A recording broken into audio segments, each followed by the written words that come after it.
Translation of passages. Ashoka the Great.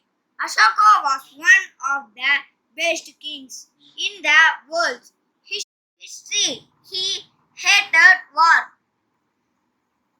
His reign was a reign of peace. He became a Buddhist and sent out missionaries all over India.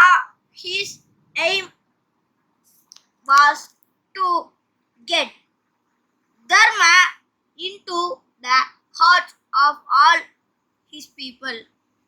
Ashoka பேரரசர். அசோக உலக வரலாற்றில் சிறந்த மன்னர்களில் ஒருவர் ஆவர். அவர் போரை வெறுத்தார். அவரது ஆட்சி அமைதியான ஆட்சியாக இருந்தது.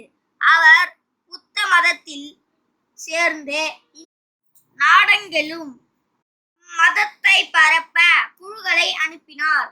தனது குடிமக்கள் அனைவரது இதயங்களிலும் தர்ம சிந்தனையை அவரது நோக்கமாக இருந்தது. இந்த வீடியோ உங்களுக்கு பிடிச்சிருந்துச்சுன்னா லைக் பண்ணுங்க, ஷேர் பண்ணுங்க, கமெண்ட் பண்ணுங்க, சப்ஸ்கிரைப் பண்ணுங்க, கூட இருக்க பெல் ஐகானை கிளிக் பண்ணுங்க. தேங்க்யூ, பாய் பாய்.